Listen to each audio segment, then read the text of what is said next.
Welcome to Rooster TV, and today we're joined by our Head of Development and the tactician of the coaching group, Darren Reeves. Reeva, thanks for joining us. No, pleasure to be here, Tubbs. It was great to have some footy back here at Prospect Oval on the weekend. Can you just talk us through the preparation for the weekend's game and what the boys got up to get ready for the win and at the league level? Obviously lockdown came and everyone had to deal with that, but fortunately our guys are pretty professional, so we trusted in them just making sure they got their work done. And then once we got back to training last week, they were in good condition and ready to go. We had a great session last Saturday morning, probably one of our better training sessions for the year, and then we followed that up through the course of the week and were able to probably after half time play some really good footy on the weekend. We probably took some time getting going, but once we got going, it was a really positive performance.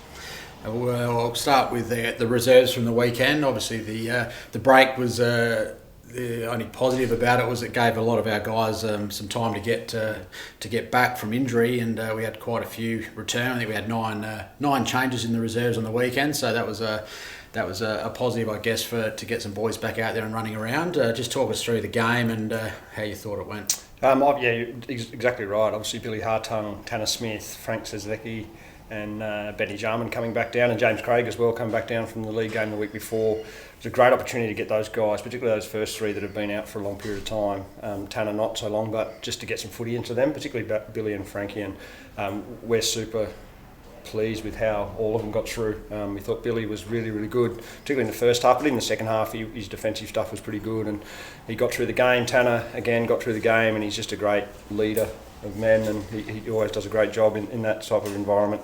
Frankie as well looked very sharp and zippy and his old self again, so that was really positive. And then obviously Benny and James came down, and Ben was probably the best player on the ground, so that's really positive and keeps putting the pressure on to play league footy. So really positive in that. From the Choose Guys perspective, Jamison Murphy continues on his really solid form, and Harry Magor starting to find some form, which is really positive leading into the last part of the season.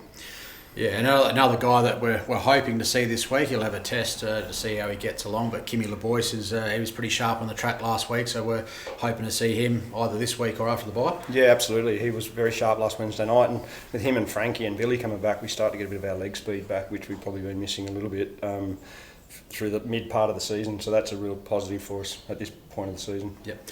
And onto the league game. It was a great game between two very good sides. The Eagles play a very good brand of footy that holds up year in year out, and they had probably the better of it in the first sort of quarter and a half, but the boys were able to turn it around and made some nice adjustments, and we were able to get the win. Yeah, I think they were very good in the first quarter, but to our credit, we withstood that and we were able to get ourselves back on track leading up to half time, and then our second half was very good.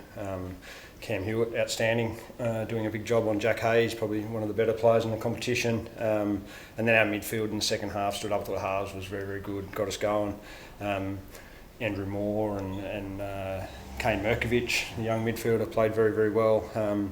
Maury and Wiggy got us going, and Cam Coombe as normal got us going, and then our forwards were able to capitalise that and put it on the scoreboard for us, and it's a really pleasing result. They're a great side. They're still going to be there when it matters at the end of the year, so hopefully next time we do play them, which I'm sure we will again, we're able to put that performance up. Yeah, and just in the forward half, mate, I think Ken Ramsey, very important again. 10 or 11 marks, a few shots on goal, just being that conduit between the forwards and mids, and also just Lockie Wilson's been able to come in and play a very good role for us. It's just added a different dynamic to our forward line. Yeah, absolutely. I mean, Lockie obviously played some league footy at the start of the year as a defender and showed that he's capable of that level. Played some seriously good footy as a forward leading up to his opportunity at league level again, and then obviously kicked 8 against Centrals, and he just continues to do it week in, week out. He kicked a couple against the Crows and another couple again the weekend, and just it's provided another option and another sort of link man for us in that forward line. He can jump and take big pack marks, he can get on the move, he's got good ground ball awareness and good tackle pressure and defensive pressure, so he's got good attributes, and Keenan's obviously playing some of his better footy, which is really positive. Yeah.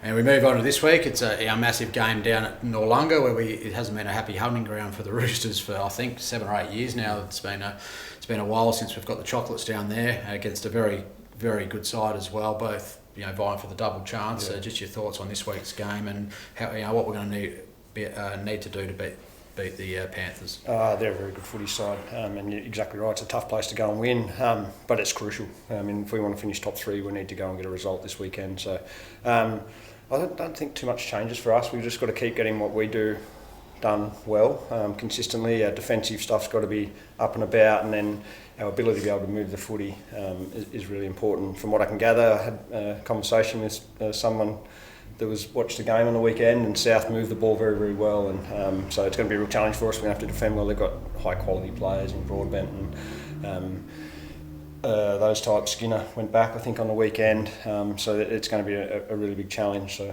we're looking forward to it.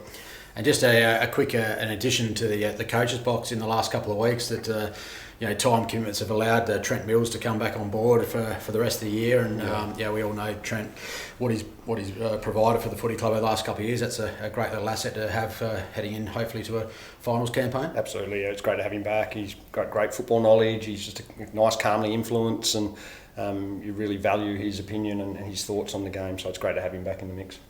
All right, thanks for your time, Reva. It's always great to chat, and as mentioned, we head down to Noarlunga this week to take on South Adelaide. Game times are 11:55 for the reserves and 2:35 for the league. I believe we are the TV game this week, so it'd be great to see a heap of red and white down there cheering the boys on to hopefully get the win and try and lock in a double chance. See you next week.